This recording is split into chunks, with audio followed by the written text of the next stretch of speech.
चलिए भाई, chapter number 8 electromagnetic wave. तो इसमें इसको आज का टॉपिक हमारा है चैप्टर नंबर 8 फिजिक्स क्लास 12। ठीक है, एजेंडे में क्या है, इंट्रोडक्शन थोड़ा सा बताएंगे, ईएम इलेक्ट्रोमैग्नेटिक वेव क्या होता है, इसकी प्रॉपर्टी क्या होती है। ठीक है, पॉइंटिंग वेक्टर आपके कोर्स में नहीं है, इक्वेशन ऑफ EMW है, इसको बताएंगे। Vector presentation of electric field, किस तरीके से इलेक्ट्रिक फील्ड को वेक्टर प्रेजेंटेशन वगैरह करेंगे वो हम बता देंगे। एप्लीकेशन ऑफ इलेक्ट्रोमैग्नेटिक वेव ये थोड़ा सा बताएंगे। लेयर ऑफ एटमॉस्फेयर, इसकी ज़रूरत नहीं है बताने की, आप जानते हो ये कोर्स में भी। Maxwell displacement current very important, ये हम बताएंगे, और ये भी आपका इंपॉर्टेंट है, ये दोनों इंपॉर्टेंट है। उसके बाद आपका समरी क्या है, सारी चीज़ें समराइज ही है, छोटी चीज़ें हैं, बहुत ज़्यादा मैं डिटेल में नहीं बता रहा हूँ। ठीक है, ये आपका एक प्रिसाइज क्विक रिवीजन है, इसलिए मैं इसको इस तरीके से बनाया ही हूँ। पीपीटी बहुत लंबी चौड़ी पीपीटी नहीं है। अब देखो इंट्रोडक्शन में क्या है भाई, इलेक्ट्रोमैग्नेटिक वेव। इलेक्ट्रोमैग्नेटिक वेव देखो पहले क्या होता था कि जो चीज़ें क्या होती थी, न्यूटन वगैरह के टाइम में ज़्यादातर चीज़ें फिज़िकल चीज़ों पे रिसर्च होता था। जो चीज़ें दिखती थी, जैसे आपके अर्थ है, सितारे हैं, प्लैनेट है, इन सब चीज़ों पे रिसर्च होता था। लेकिन उसके बाद धीरे धीरे जब इलेक्ट्रॉन, प्रोटॉन, न्यूट्रॉन का जो इन्वेंशन हुआ उस पर वर्क होने लगेगा, तब बहुत सारी चीज़ें खुलने लगी, और साइंटिस्ट या जो फिजिसिस्ट थे वो और डीपली जाने लगे। उसी तरीके से फिर उसी कड़ी में लोगों ने रिसर्च किया। उसके बाद एक मैक्सवेल थे, उनका नाम था मैक्सवेल ने ये पाया कि ये जो आपका लाइट है या कोई भी रेज़ है, तो वो इलेक्ट्रोमैग्नेटिक वेव होती है, और वो ऐसी वेव है जो वैक्यूम में भी जा सकती है, किसी भी मीडियम में जा सकती है। ठीक है, और उसकी स्पीड कांस्टेंट लगभग रहती है, और उसकी स्पीड होती है c = 3 × 10⁸ मीटर पर सेकेंड। और बहुत सारी उसकी प्रॉपर्टी है कि उसका जो वेव होता है वो ट्रांसवर्स होता है, और उसमें इलेक्ट्रिक फील्ड होता है, मैग्नेटिक फील्ड होता है, दोनों एक साथ चलते हैं, एक साथ जनरेट होते हैं, और एक साथ जाके ख़त्म होते हैं। फिर इनर्शिया की वजह से वो फिर जनरेट हो जाता है। फिर मतलब जैसे इलेक्ट्रिक फील्ड जनरेट होगा, उसी के साथ साथ मैग्नेटिक फील्ड भी जनरेट होती है। इसको मैंने पहले बताया लॉरेंस फोर्स में मैंने ये बताया था कि अगर कोई भी चार्ज चल रहा है तो उसमें इलेक्ट्रिक और मैग्नेटिक फील्ड दोनों होगी। ठीक है, तो उसी से रिलेटेड चीज़ें हैं ये सब। हालांकि वो सब भी मैक्सवेल के एक्सपेरिमेंट के बाद ही बताया गया था। तो मैक्सवेल के इक्वेशन को हम स्पेशली इस चैप्टर में पढ़ेंगे। ठीक है, तो मैक्सवेल ने ये बताया, देखो पहले जैसे हमने बताया था, रेस्ट चार्ज की वजह से क्या होगा, इलेक्ट्रिक फील्ड या इलेक्ट्रिक पोटेंशियल हमने पढ़ा था। मूविंग चार्ज की वजह से हमने क्या पढ़ा था, इलेक्ट्रिक करंट पढ़ा था और मैग्नेटिक इफेक्ट पढ़ा था। उसके बाद मूविंग चार्ज एस्केलेटेड अगर है तब उसमें इलेक्ट्रोमैग्नेटिक वेव जनरेट हो जाएगा, या इसको रेडिएशन भी बोलते हैं। ठीक है, तो हमारा इलेक्ट्रोमैग्नेटिक वेव कहाँ से जनरेट हुआ, मूविंग चार्ज की वजह से, वो भी एस्केलेटेड होना चाहिए। ठीक है, कांस्टेंट स्पीड रहेगी तो आपको EMW नहीं जनरेट होगा, कांस्टेंट रहेगा तो नहीं होगा। ठीक है, आपका इलेक्ट्रिक करंट और मैग्नेटिक फील्ड हो सकता है, लेकिन ये नहीं होगा। अब आ जाइए, इलेक्ट्रोमैग्नेटिक वेव है क्या, थोड़ा सा डिफिनीशन देख लेते हैं। Electromagnetic wave are created by electric field and magnetic field. मैंने बताया था mutually change and creating each other and propagate in normal direction. मतलब अगर ई का नॉर्मल डायरेक्शन मतलब प्रोपगेशन, E× B हमेशा क्या होगा, वेव की डायरेक्शन होगी, वेव डायरेक्शन होगा। ठीक है, वेव डायरेक्शन। तो जैसे मान लीजिए आपका E है y डायरेक्शन में और B है z डायरेक्शन में, ये E है और ये B है, तो इनका जो देखो क्रॉस, जब ये आप देखो E को B की तरफ मोड़ोगे, तो क्या हो जाएगा, E× B करोगे तो आपका वेव डायरेक्शन क्या होगा, थंब रूल लगाओ, देखो थंब रूल लगाओगे तो अपनी उंगलियों को E की तरफ रखो और B की तरफ मोड़ो, तो अंगूठा किधर दिखा रहा है, इधर, तो आपका E× B क्या हो गया, x डायरेक्शन में। इस तरीके से ये क्या बताता है, डायरेक्शन ऑफ वेव बताता है। ठीक है, अब देखो ये जैसे आपका इलेक्ट्रिक फील्ड जनरेट होगा वैसे ही मैग्नेटिक फील्ड भी जनरेट होगी, और जैसे ये पीक पे जाएगा वैसे ये भी पीक पे जाएगा, और ये घटेगा तो मतलब एक सेम फेस होता है इलेक्ट्रिक फील्ड और मैग्नेटिक फील्ड में।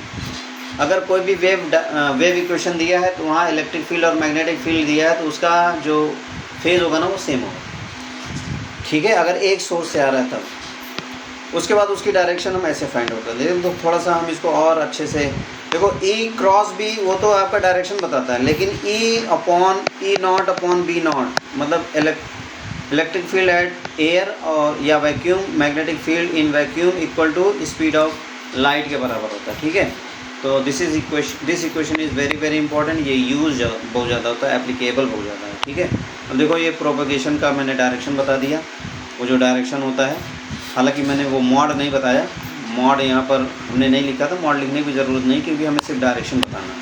तो डायरेक्शन मान लीजिए आप इस तरीके से दिखा सकते हैं, ई क्रॉस बी। ठीक है, अब आ जाओ इलेक्ट्रोमैग्नेटिक स्पेक्ट्रम। तो ये देखा गया कि भाई ये जो लाइट होती है या जो इलेक्ट्रोमैग्नेटिक वेव होता है, उसमें कई वेरियस टाइप के फ्रीक्वेंसीज़ की रेज होती हैं, अलग अलग फ्रीक्वेंसीज़ की रेज होती है। नंबर ऑफ मतलब उसमें आप काउंट नहीं कर सकते, कई खरब कई मिलियन हो सकता है। तो उसका लेकिन क्या होता है, कुछ रेज क्या होती है, कुछ रेंज तक सिमिलैरिटी होती है, उसी को बोलते हैं स्पेक्ट्रम। ठीक है, कुछ रेंज, उसका बैंड छोटा या बड़ा दोनों हो सकता है, ऐसा नहीं है कि सारे का बैंड बराबर हो सकता है। एक्सरे का जहाँ तक एक्सरे की प्रॉपर्टी है वो हो सकता है कि चौड़ा हो, और अल्ट्रावायलेट का थोड़ा सा पतला हो, विजुअल रेंज का और कम हो। तो बहुत सारी रेज का अलग अलग बैंड होता है, मतलब उसकी चौड़ाई होती है। ठीक है, स्ट्रिप होती है, तो उस चौड़ाई के हिसाब से उनका फ्रीक्वेंसी और वेवलेंथ डिसाइड किया जाता है। अभी मैं दिखाऊंगा। तो इस स्पेक्ट्रम में क्या क्या होता है, हालांकि और बहुत सारी चीज़ें हो सकती हैं, लेकिन मैंने कुछ रेज के नाम बताए हैं। जैसे आपका मान लीजिए ये बैंड है, ये रेज है, रेज ऐसे जा रही है, तो उसमें बहुत सारे बैंड बनेंगे। ये रेज है, ये रेज इधर से इधर जा रही है। ठीक है, रेज ऐसे नहीं होती बहुत पतली, वो पतली में देखो कितना बड़ा हो गया, छोटी सी रेज है, छोटा सा पतला सा है, लेकिन उसमें देखो बैंड कितने बड़े बड़े हैं। गामा रेज इधर होता है, उसके बाद एक्सरे होता है, उसके बाद अल्ट्रावायलेट होता है, छोटा सा ये विजुअल रेंज होता है। विजुअल रेंज में मतलब इधर वायलेट होगा, इधर रेड होगा, रेड के इधर रहेगा इंफ्रारेड बोला जाएगा। उसके बाद माइक्रोवेव वगैरह चलता है, मतलब रेडियो वेव, उसके बाद आगे और वेव चलते हैं। ठीक है, अब उसके बाद देख लीजिए यहाँ पर अल्ट्रावायलेट इधर रहेगा, वायलेट के इधर होगा अल्ट्रावायलेट, यूवी लिख लो, यूवी। उसके पहले रहेगा एक्सरे रहेगा, उसके पहले gamma ray. Gamma ray is very strong, it can penetrate 1 metre steel wall, बहुत ज़्यादा स्ट्रॉन्ग होता है। ठीक है, 1 मीटर स्टील को क्रॉस कर सकता है। इंफ्रारेड होता है, ये सब सारी चीज़ें बता दी है। इंफ्रारेड की प्रॉपर्टी क्या होती है, माइक्रोवेव की प्रॉपर्टी क्या होती है, अभी मैं बताऊँगा। ठीक है, ये रीज़न बहुत ज़्यादा electromagnetic spectrum, this is very important. And ये जो रेंज है ना फ्रीक्वेंसी और वेवलेंथ की, तो इस पर एक क्वेश्चन आता है।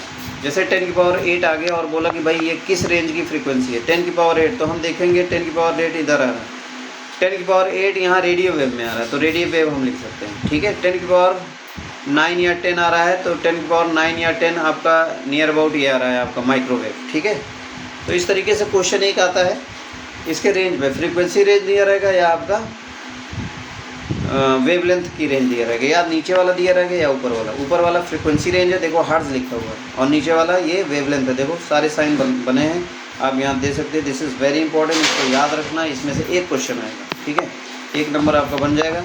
उसके बाद देखो इलेक्ट्रोमैग्नेटिक वेव स्पेक्ट्रम थोड़ा सा दिखा दिया गया है कि कहाँ पर, थोड़ा पिक्चराइज कर दिया गया है ईजी बनाने के लिए।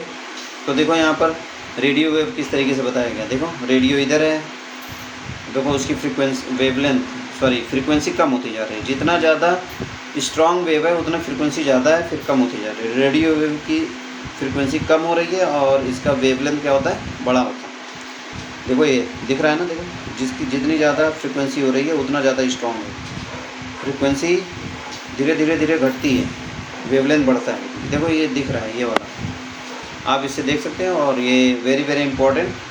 और इंफ्रारेड हीट बहुत ज़्यादा करता है। ठीक है, इंफ्रारेड को हम हीटिंग पर्पज़ के लिए, जो ग्लोबल वार्मिंग वगैरह होता है ना, वो इंफ्रारेड की वजह से ही होता है, क्योंकि जब चीज़ों को हम कोई भी चीज़ खाना बना रहे हैं, कोई भी चीज़ गर्म कर रहे हैं, ठीक है, सर्दियों में हम तपता उपता तापते हैं और हीटर वूटर लगाते हैं, तो उससे इंफ्रारेड निकलता है, और इंफ्रारेड इन्वायरमेंट की हीट बहुत ज़्यादा करता है। तो ये भी पूछा जा सकता है, ऐसे छोटे छोटे क्वेश्चन एप्लीकेशन और उसका इफेक्ट पूछा जाता है।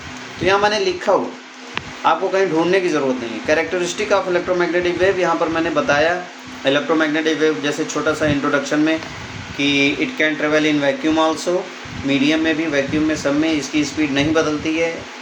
अगर मीडियम बदलेगा तो स्पीड थोड़ा सा बदल जाती है, लेकिन एज ए मतलब अगर मीडियम आपका एयर है तो आपको स्पीड वही रहती है। और ये सब मैंने बता ही दिया, इसको बार बार बताने की ज़रूरत नहीं है। अब देखो यहाँ पर जो गामा रे की जो कैरेक्टरिस्टिक है और कुछ एप्लीकेशन, तो वो मैंने लिखा हुआ है, और ये बहुत ज़्यादा इंपॉर्टेंट है। इसमें जो रेंज लिखे गए हैं ना, वेवलेंथ के लिखे गए हैं।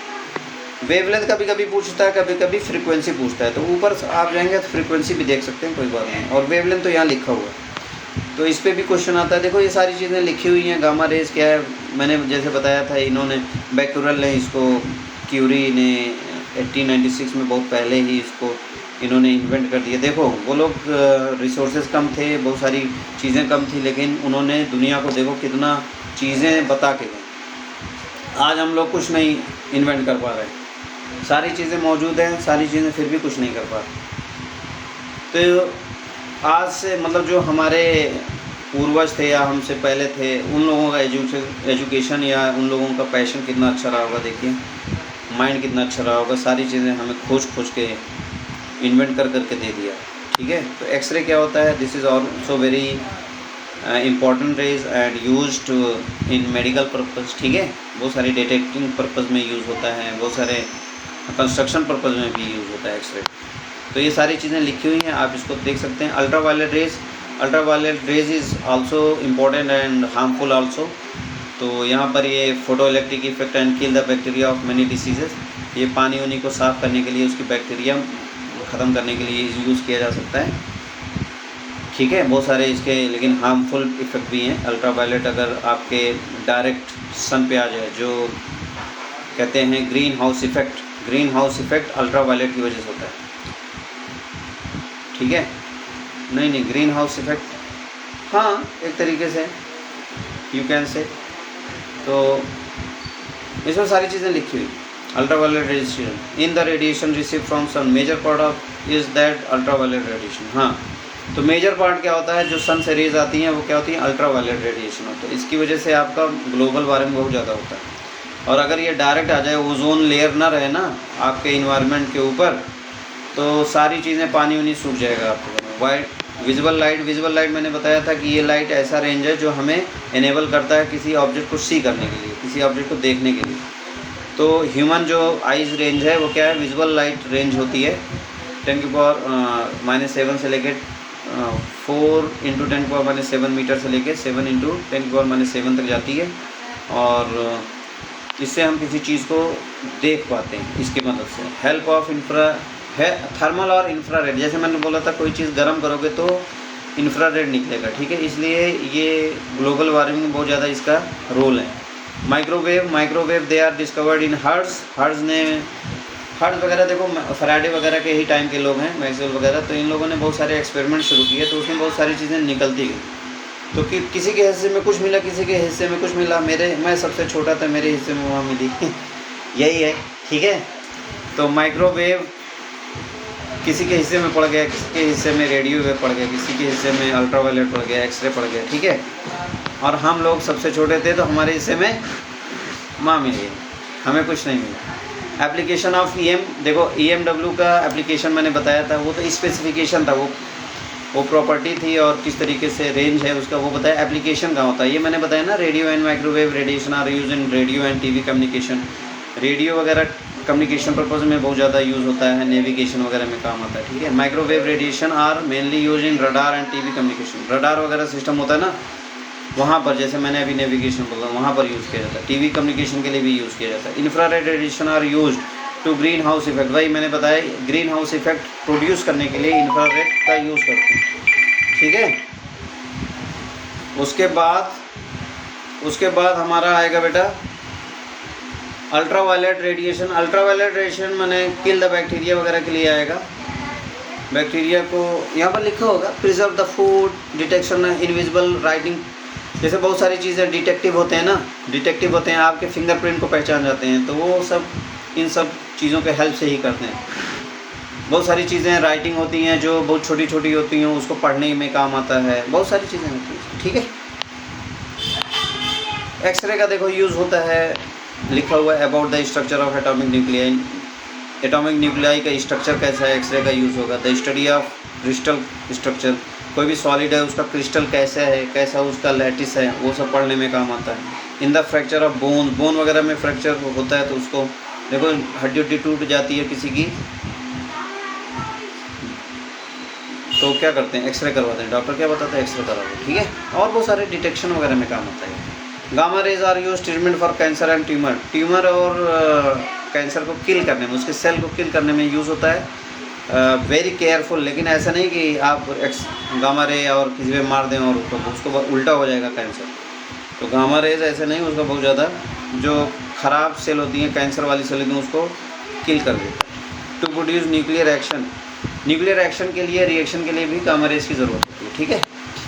अब देखो प्रॉपर्टी हो गई EMW are wave and its properties, ये मैंने बता दी according to electromagnetic theory, isolation, charge particle, ये सब मैंने बता दिया, ठीक है। इसमें बहुत ज़्यादा आपको natural electromagnetic wave, natural electromagnetic wave कहाँ होता है, ये जो सन से रेज आती है वो क्या है, नेचुरल इलेक्ट्रोमैग्नेटिक, हमने प्रोड्यूस नहीं किया, डायरेक्ट हमें सन से मिल रहा है, ठीक है। और स्पीड ऑफ EMW, इसके फार्मूले होते हैं, देखो मैंने ये बता दिया, एक ये फार्मूला है और एक फार्मूला ये है। This is very very important, ये इस फार्मूले पे क्वेश्चन आता है तो आप इसको लिख लीजिए, या आप जानते हैं सारी चीज़ें। जब आपका speed of light equal to क्या होता है, 1/√μ0 और ε0, इसको ऐसे भी लिख सकते हो, c² इक्वल टू हो गया 1/μ0 ε0, ठीक है। तो μ0 क्या होता है, परमीबिलिटी होती है, और वो ε0 होता है परमिटिविटी ऑफ वैक्यूम या एयर भी कह सकते हो। पॉइंटिंग वेक्टर आपके कोर्स में नहीं, इसको पढ़ना नहीं है। अब आ जाओ equation of EM, very very important, ये क्वेश्चन आता है। इक्वेशन ऑफ वेव गिवन रहेगा, आपको पूछा जाएगा कि वेव की डायरेक्शन क्या है। वेव की डायरेक्शन बताने के लिए सबसे पहले आपका एक ट्रिक मैं बताऊंगा। इसमें पहले जो इम्पोर्टेंट चीज़ है वो देख लो। जैसे ये आपका वेव का इक्वेशन है, कोई भी वेव है उसको हम वेक्टर से रिप्रेजेंट करते हैं, ठीक है। और वो टाइम डिपेंडेंट और डिस्टेंस डिपेंडेंट दोनों होता है। वेव कोई क्या होता है, वो टाइम डिपेंडेंट होता है और डिस्टेंस, मतलब उस टाइम से भी रिलेशन है और डिस्टेंस भी उसमें, मतलब वो डिपेंड करती है। तो देखो ये जो A है, ये मैक्सिमम जो ये जा रहा है, यहाँ पर मैक्सिमम जो पीक मिल रहा है, इसको एम्पलीट्यूड बोलते हैं। K को बोलते हैं वेव नंबर, मतलब एक स्पेसिफिक लेंथ से, मान लीजिए एक गैप है, मान लीजिए 1 मीटर का है, तो उस 1 मीटर में कितने वेव लेंथ आए उसको बोलते हैं वेव नंबर। मान लीजिए यहाँ से 1 नंबर है, इसमें 2 वेव आ गए, ऐसे एक ये, तो इसको बोलते हैं वेव नंबर 2 हो जाएगा। इसी तरीके से 1 मीटर या 1 मिलीमीटर में पर यूनिट लेंथ होता है, 1 मीटर ही माना जाएगा, क्योंकि आपका ऐसा यूनिट 1 मीटर ही है। तो 1 मीटर में आपके नंबर ऑफ वेव को वेव नंबर बोलते हैं। ओमेगा क्या, एंगुलर फ्रीक्वेंसी या एंगुलर स्पीड बोलते हैं। kx माइनस ओमेगा टी, ये आपका क्या होता है, फेस होता है। मैथमेटिकल रिप्रेजेंटेशन, देखो ये तो वैसे है, आपका वेक्टर रिप्रेजेंटेशन होता है, वेक्टर ये। उसके बाद मैथमेटिकल रिप्रेजेंटेशन क्या होता है, E और B दिया है। तो देखो यहाँ पर E और B से मतलब नहीं होता, अगर हमें डायरेक्शन, देखो E और B का कुछ ना कुछ डायरेक्शन होगा और दोनों हमेशा परपेंडिकुलर होगा, ये फिक्स है। अगर E Z पे है तो B क्या हो सकता है, सॉरी, E अगर Y डायरेक्शन में है तो B आपका हो सकता है X में हो सकता है Z में, मतलब E और B हमेशा परपेंडिकुलर ही होगा, ठीक है। और उसके परपेंडिकुलर क्या होगा, वेव की डायरेक्शन होगी। तो यहाँ पर E और B दोनों का जो फेज़ होता है ना, सेम होता है। फेज़ देखो kx minus omega T, kx minus omega T दिया गया है, फेज़ हमेशा सेम होता है, वो मैंने बताया। क्यों सेम होता है वो मैंने बताया, तो साथ साथ जनरेट होते हैं ना। जैसे ये E है और ये मैग्नेट वो है फील्ड, तो इनका फेज़ सेम होता है। जहाँ पर वो 0 होगा वहाँ पर भी ये भी 0 हो जाएगा। अब देखो वेक्टर रिप्रेजेंटेशन, ये जो आपका इलेक्ट्रिक फील्ड है या मैग्नेटिक फील्ड है, आपको पहले ही बताया गया था, ये सब सारी चीज़ें वेक्टर क्वांटिटी होती हैं, इसलिए IJ ये दिखाया गया। देखो ये अगर ये वेक्टर नहीं होता ना, मैंने यहाँ बोल्ड लेटर से लिख दिया है, इसको देखो ब्लॉक बना दिया, बोल्ड बना दिया, इसलिए वेक्टर ऊपर हमें एरो बनाने की ज़रूरत नहीं है। एरो अगर ये बोल्ड लेटर ना होता तो अब एरो बना देते हैं, लेकिन यहाँ बोल्ड लेटर लिख दिया, इसका मतलब ये वेक्टर क्वांटिटी है। देखो ये वेक्टर क्वांटिटी दिखाने के लिए एक आपका मैग्नीट्यूड होता है और एक होता है डायरेक्शन। तो जे डायरेक्शन है, मतलब वाई डायरेक्शन में है, लिख भी दिया गया वाई डायरेक्शन, और ये मैग्नीट्यूड है। इस तरीके से आपका ई वाई डायरेक्शन में है, बी आपका जेड डायरेक्शन में। तो आपका मैग्नीट्यूड किधर हो जाएगा, वो डायरेक्शन ऑफ वेव किधर हो जाएगी, एक्स डायरेक्शन में, और वो दिया है। हालांकि ऐसा मैं आप ऐसा कुछ नहीं करेंगे, आप बस यहाँ देखेंगे बी दिया है, अंदर देखेंगे एक्स है कि वाई है। यहाँ जो भी रहेगा, एक्स रहेगा तो एक्स डायरेक्शन में रहेगा, वाई रहेगा तो वाई डायरेक्शन में, जेड रहेगा यहाँ जेड डायरेक्शन में। यहाँ पर जो के के साथ एक्स है, के के साथ जो एक्स है वहाँ पर हमेशा देखना। और यहाँ पर एक चीज़ कमी है, मैं वो बता दूँ कि बी हमेशा देखना कि ये जो बी है ना, B naught sine omega t पहले रहता है। अब यहाँ पर प्लस माइनस के एक्स होता है। तो यहाँ एक चीज़ याद रखना कि वैसे तो x दिया रहेगा तो इसका मतलब हमारा जो वेव डायरेक्शन है वो x डायरेक्शन, गौर से सुनना, यहाँ x दिया रहेगा तो यही डायरेक्शन ऑफ वेव होता है। जो यहाँ दिया रहेगा x रहेगा तो x रहेगा, y रहेगा तो y डायरेक्शन में रहेगा हमारा वेव प्रोपेगेट करेगा। अगर यहाँ z दिया तो z डायरेक्शन में। लेकिन यहाँ एक चीज़ और है, अगर x पॉजिटिव है तो आपका वेव डायरेक्शन क्या हो जाएगा बेटा, वेव डायरेक्शन ई क्रॉस भी क्या हो जाएगा, माइनस एक्स डायरेक्शन। और यहाँ अगर निगेटिव x दिया है तो यहाँ पर क्या हो जाएगा, ई क्रॉस भी क्या हो जाएगा, मतलब वेव डायरेक्शन क्या होगा, पॉजिटिव। ये याद रखना, अगर यहाँ निगेटिव x है तो पॉजिटिव x डायरेक्शन में है, अगर यहाँ पॉजिटिव है तो निगेटिव x डायरेक्शन में हमारा वेव मूव कर रहा है, हमेशा याद रखना। वेक्टर प्रेजेंटेशन मैंने बता दिया, वेक्टर प्रेजेंटेशन जैसे अभी बताया वही है। वेव नंबर आपको मैंने बताया के होता है, मैंने वेव नंबर क्या होता है वो भी बता दिया। इसका फार्मूला है 2π/λ, ठीक है। डायरेक्शन ऑफ मैग्नेटिक फील्ड कैसे पता करेंगे आप, इस ये क्वेश्चन भी आता है छोटा मोटा, एक दो ऑप्शन दे देंगे और बोलेंगे राइट रिलेशन बताओ। तो ये सब रिलेशन आप लिखे रहेंगे तब आपको पता चल जाएगा कि राइट रिलेशन गिवन में से क्या है, ठीक है। तो ये सब आपको रिलेशन याद होना चाहिए। Relation between direction of B, ये सब दिया है, आप लिख देंगे। मैक्सवेल डिस्प्लेसमेंट करंट, अब थोड़ा सा आ जाते हैं मैक्सवेल डिस्प्लेसमेंट करंट क्या होता है। This is very important. ये चारों इक्वेशन, 4 इक्वेशन है मैक्सवेल के, तो वो लिखने के लिए आता है। लेकिन सबसे पहले हम डिस्प्लेसमेंट करंट पर समझ लेंगे। देखो ampere circuital law, ampere circuital law दिया था, तो एम्पियर ने ये बोला था कि भाई अगर कोई भी एक आपका वायर है, वायर में अगर आपका एक करंट फ्लो हो रहा है तो इसको इसमें ये था कि इसमें जो करंट है ना, एक मिनट, इसका जो मैग्नेटिक फील्ड है या फ्लक्स है, मैग्नेटिक फ्लक्स है वो क्या होगा, mu naught into conducting current के या इसके अंदर जो नेट करंट है उसके बराबर होगा। ये आपका एम्पियर सर्किटल लॉ। लेकिन इसमें कमी ये हो गई कि जब हमने ये देखा, इसमें क्या देखा उन्होंने, मैक्सवेल ने ये देखा कि भाई हमारा एम्पियर ये बोलता है, एम्पियर ये बोलता है कि सर्किट क्लोज होना चाहिए। लेकिन कैपेसिटर के केस में आपका सर्किट तो क्लोज होता नहीं है। यहाँ पर 2 प्लेट होती है, पास पास में रखी रहती है, सर्किट क्लोज नहीं होता है। यहाँ पर तो करंट ही नहीं फ्लो होना चाहिए। लेकिन यहाँ तक तो आईसी आएगा, अभी इसके बीच में तो करंट कुछ है ही नहीं, करंट फ्लो ही नहीं होना चाहिए। तो ये मैक्सवेल, ये जो आपका एम्पियर सर्किटल लॉ है, यहाँ पर अधूरा है। मतलब इसके बीच में कुछ ना कुछ इसको मिला रहा, तभी तो ये करंट यहाँ पर मिल रही है, आईसी यहाँ पर आ रही है। तो आईसी सिर्फ रखना, मैक्सवेल ने बोला ये सही नहीं है। उन्होंने एक बोला कि भाई जो फैराडे ने बोला था उसी का उल्टा उन्होंने बोला। जैसे फैराडे ने बोला था कि change in magnetic flux produce induce करेंगे, उसी तरीके से यहाँ पर उन्होंने बोला कि भाई जब हमारा एसी कोई सोर्स होगा, यहाँ पर अगर वो चेंज होगा तो इसमें जो इलेक्ट्रिक फील्ड जनरेट होगा ना वो बदलेगा, वो वेरिएबल होगा, dE/dt हो जाएगा। तो ये वेरिंग इलेक्ट्रिक फील्ड क्या करेगा, एक नई करंट प्रोड्यूस करेगा, उसको बोलते हैं डिस्प्लेसमेंट करंट। बात समझ में आई। एम्पियर ने जो भी दिया था वो अधूरा था, उसमें सिर्फ आईसी की बात हुई थी। यहाँ पर करंट कैसे जाएगी नहीं बताया था, एक्सप्लेन नहीं किया था। तो ये एक अधूरा था, उनका जो लॉ था वो अधूरा था, यहाँ पर फेल हो जाता है। लेकिन उसको मैक्सवेल ने पूरा किया, उनके भतीजे ने, वो चाचा थे, हैं ऐसे मैं बोल रहा हूँ, चाचा वाचा नहीं थे भाई, चाचा ने जो बताया उसके आगे उनके भतीजे ने किया। रियल में भतीजे नहीं थे, वैसे हायरार्की के हिसाब से बोल रहा हूँ, ठीक है। अब देखो वही यहाँ पर एक्सप्लेन किया गया, मैंने दिया है, बताया है आपको किस तरीके से निकाला गया, एम्पियर सर्किटल लॉ लगाया गया। जहाँ तक कंडक्टर है वहाँ तक तो ही आप एम्पियर सर्किटल लॉ लगा सकते हो, उसके बाद नहीं लगा सकते। तो उसके बाद नहीं लगा सकते तो इसका मतलब फेल हो गया एम्पियर सर्किटल लॉ। तो उसको पास करने के लिए, उसको पूरा करने के लिए क्या किया, मैक्सवेल ने बताया कि भाई यहाँ पर भी एक करंट होता है, वो क्या होता है, फील्ड चेंज, इलेक्ट्रिक फील्ड के चेंज के होने से वजह से होता है। तो यहाँ पर ये इलेक्ट्रिक फील्ड यहाँ पर चेंज दिखाया गया, इलेक्ट्रिक फ्लक्स के चेंज होने से क्या होता है, इलेक्ट्रिक फील्ड, देखो इलेक्ट्रिक फ्लक्स और इलेक्ट्रिक फील्ड यहाँ पर दिया गया आई, ये डिस्प्लेसमेंट करंट है, ठीक है, ये डिस्प्लेसमेंट करंट, ठीक है।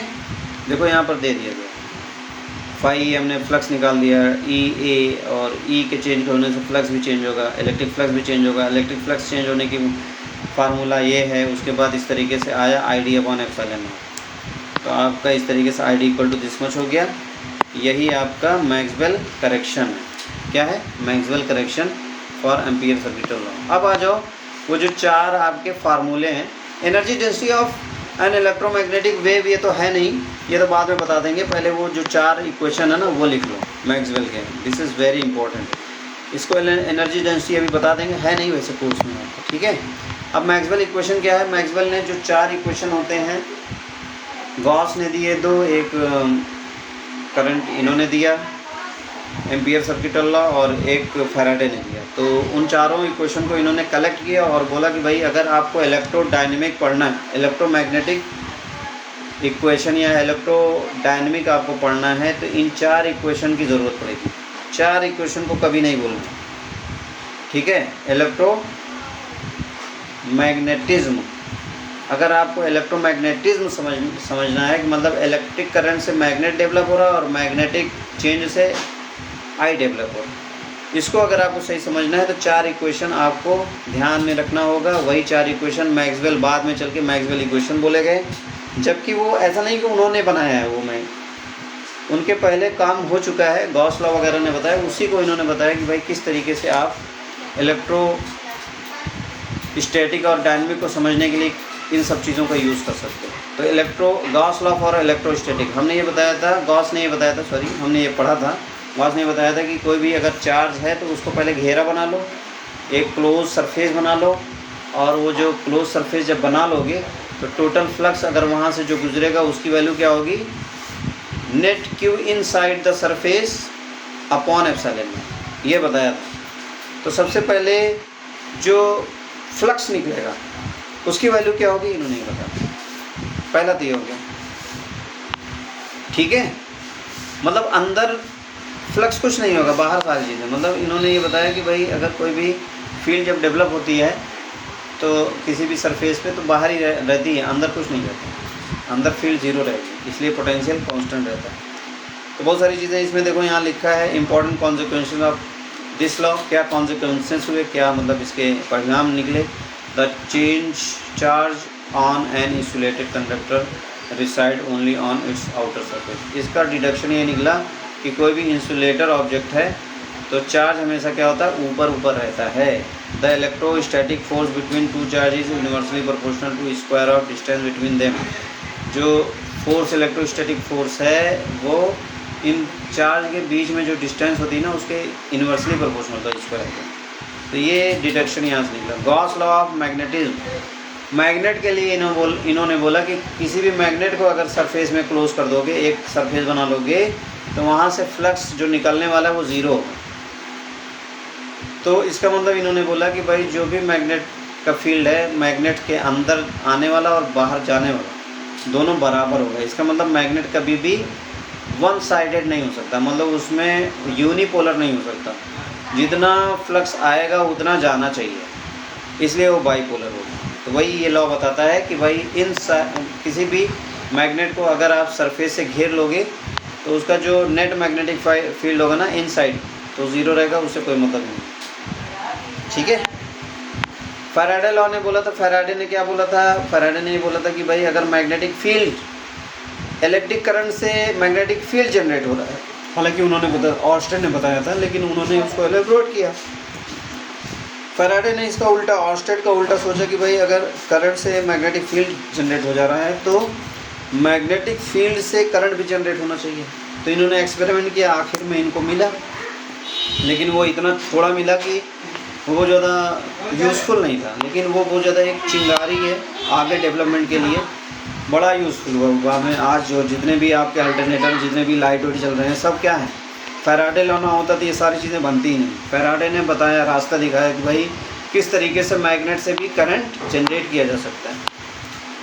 तो देखो इन्होंने ये फोर्स दिया है भाई, हमारा ईएमएफ क्या होता है, ईएमएफ हमारा होता है ना ये this much equal to this much, ये आपने पढ़ा था। ईएमएफ किस तरीके से जनरेट होता है, rate of change of magnetic flux produce EMF. तो इसको बोला था फैराडे लॉ में, फैराडे लॉ इस तरीके से देख सकते हो, ठीक है, ओके। अब देखो मॉडिफाइड एम्पियर लॉ, ये तो इसके बारे में मैंने बता ही दिया, बहुत ज़्यादा चीज़ें बता दी, बस इसका फार्मूला देख लो।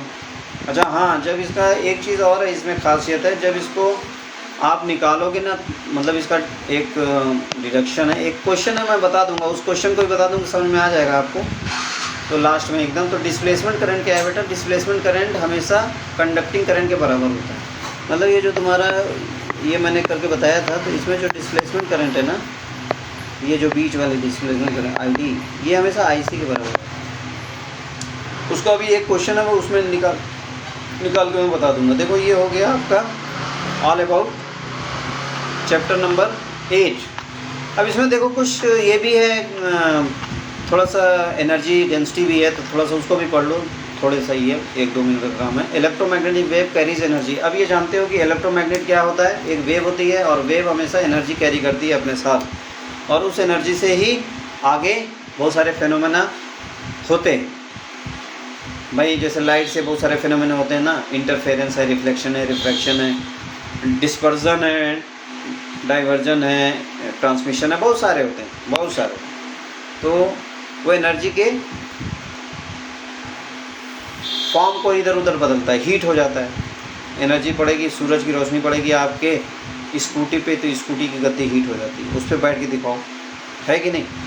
तो इसी तरीके से क्या होगा कि in the free space energy density store, मतलब जो एनर्जी डेंसिटी होती है ना, वो होता है टोटल एनर्जी पर वॉल्यूम। तो वो कितना स्टोर होगा वो यहाँ पर दिया गया है, टोटल एनर्जी पर वॉल्यूम, ठीक है। वॉल्यूम इक्वल टू होता है AL। अब यहाँ पर जब हम टोटल एनर्जी क्या होती है, टोटल एनर्जी आप जानते हो UE और UV के होगा, क्योंकि इलेक्ट्रोमैग्नेटिक वेव में दोनों होगा। अब इसका जब एवरेज निकालेंगे, V से डिवाइड कर देंगे तो आपका ये बन जाएगा, और उसके बाद हम अलग अलग निकाल लेंगे। अलग अलग हम ये जानते हैं कि भाई UE इक्वल टू, इसको हमने चैप्टर नंबर मेरे ख्याल से 6 या 7 में पढ़ा था, ठीक है, ये UE और UV। तो इस हाँ ये हमने पढ़ा था, याद है मुझे। तो ये आपका इस तरीके से ये सब सारी चीज़ें पढ़ा था। इसको जब वैल्यू रखोगे तो आपका एनर्जी डेंसिटी ये आएगा। इसी तरीके से आप सिमिलरली आप वो वाला फार्मूला यूज़ करोगे, E.B वाला, ये वाला जब फार्मूला यूज़ करोगे ना, तो आपका ये भी आ जाएगा। तो UV और UE आ गया, इन दोनों को मर्ज कर दो, एवरेज निकाल दो। एवरेज निकालेंगे ऐसे, एवरेज जब निकालेंगे ना बेटा, तो यहाँ पर जो E है ना, E0, वो ERMS रखना पड़ेगा, एवरेज वैल्यू होती है ना, तो रूट में स्क्वायर वाली। तो इस तरीके से हम जब करेंगे तो हमारा वैल्यू आ जाएगा 1/4। 1/2 की जगह क्या आ गया, जब एवरेज निकालेंगे तो 1/4 होगा। जब इसको जोड़ेंगे तो आपका ये आएगा फाइनल। और अलग अलग इस तरीके से आप कर सकते हो, ठीक है। देखो ये फार्मूला, ये गलत है, यहाँ गलती हो गई है। यहाँ C² अगर लिखोगे तो वहाँ पर आपका ये गलत हो जाएगा, ठीक है, ये सही नहीं है। यहाँ पर आपका अंडर रूट लिखने की ज़रूरत नहीं है, μ0 ε0। अभी मैं ऊपर बताया हूँ, ठीक है, थोड़ा सा मिस्टेक है, कोई बात नहीं। अब देखो यहाँ पर आपका हो गया U0 E0, ये सब हो गया। इंटेंसिटी ऑफ इलेक्ट्रोमैग्नेटिक वेव भी पढ़ लो। कोई भी इंटेंसिटी अगर मान लीजिए एरिया बढ़ाएंगे तो इंटेंसिटी क्या हो जाएगा, घट जाएगा, है कि नहीं। इंटेंसिटी एरिया के इन्वर्सली प्रोपोर्शनल होता है, एनर्जी के डायरेक्टली प्रोपोर्शनल। अगर मान लो कोई भी ज़्यादा एनर्जी का वेव है तो ज़्यादा इंटेंसिटी होगी, कम एनर्जी का वेव है तो कम होगा। तो इस तरीके से आपका इंटेंसिटी आप जानते हो, total energy average energy density into A होता है। इस तरीके से हमने फार्मूला तैयार किया, I equal to this much हो जाएगा, है कि नहीं, energy density into velocity of light. तो इस तरीके से जब हम इसको और सॉल्व करेंगे तो हमारा ये है, दिस इज़ वेरी इंपॉर्टेंट, ठीक है। ये देखो ये आपका हाफ है। E0 की वैल्यू जब हम रखेंगे तो ERMS की जगह फॉर्म में ही आ जाएगा। तो इस तरीके से आपका वैल्यू आ जाएगी, ठीक है। ये इंटेंसिटी आ गई। इंटेंसिटी याद रखना, this is also can be asked, अगर आपके फार्मूले में वो चैप्टर में होगा तब, नहीं तो फिर कोई ज़रूरत नहीं है, ठीक है। मोमेंटम ऑफ ये सब आपके कोर्स में नहीं है, ठीक है। अब हम इसका न्यूमेरिकल बता देंगे अगले स्लाइड में, आप इसको सही से पढ़ लीजिए, स्क्रीनशॉट ले सकते हैं, ठीक है। इसमें एप्लीकेशन वगैरह दी है, अच्छे से पढ़ लो। Okay, thank you.